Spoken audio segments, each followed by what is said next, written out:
أهلا بيكم في حلقة جديدة من برنامجكم سايب أثر. في ناس مهما حصل دايما بيحملوا نفسهم الغلط، حتى لو المشكلة مش منهم، أو حتى لو مفيش مشكلة أصلا. أول رد فعل عندهم: أنا السبب، أنا اللي قصرت، أكيد أنا اللي كنت غلط. طب ليه؟ هو جلد الذات بيريحنا، ولا ده صوت قديم جوانا لسه بيحكم علينا؟ النهاردة هنتكلم عن لوم النفس لما بيتحول من مراجعة صحية لسجن بنعيش فيه. خليني أحكي لكم حكاية سارة. سارة بنت شاطرة، دايما بتجتهد في شغلها، بتقف جنب أصحابها وبتحاول تكون موجودة لكل الناس. لكن في كل موقف بيحصل فيه خلاف أو مشكلة بتقول على طول أنا السبب، حتى لو حد تاني غلط فيها. تلاقيها بتفكر وتقول لنفسها: يمكن أنا كنت حادة، يمكن فهمني غلط، يمكن لو كنت اتكلمت بشكل مختلف. وتفضل تعيش في دوامة، مش بتسامح نفسها بسهولة، ومش بتشوف أخطاء الآخرين بنفس الوضوح اللي بتشوف بيه أخطائها.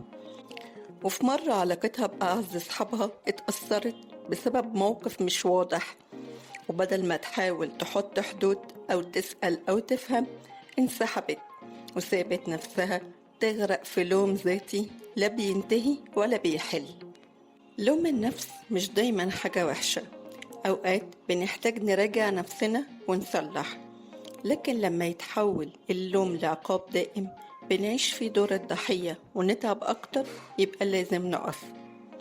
أسباب لوم النفس المفرط ممكن تكون إيه؟ 1. الطفولة اللي تربينا فيها على إننا لازم نكون مثاليين. 2. عدم الإحساس بالقيمة إلا لما نرضي اللي حوالينا. 3. الخوف من فقدان الحب أو القبول، فبنضحي ونلوم نفسنا عشان نحتفظ بالعلاقات. لكن لوم النفس مش دايما علامة نضج، أوقات بيكون علامة تعب نفسي محتاج نسمعه ونفهمه. في فرق كبير بين الاعتراف بالخطأ وبين إنك تحمل نفسك كل أخطاء الدنيا على كتافك. بص لنفسك بعين فيها رحمة مش حكم. اسمع صوتك من جوه، مش صوت الناس اللي خلوك تحس إنك دايما غلط. حاسب نفسك بس ما تظلمهاش. سؤال حلقتنا النهاردة: هل في موقف افتكرتوا إنكم السبب فيه وبعد وقت اكتشفتوا إنكم كنتوا قاسيين على نفسكم؟ مستنية مشاركتكم في الكومنتات أو الرسائل، لأن لما بنحكي وجعنا بيخف. كنت معكم أنا بسمة في سايب أثر، البرنامج اللي بيحاول يسمع وجعك من غير تجميل. سايب أثر، قريب لقلبك. أشوفكم الحلقة الجاية.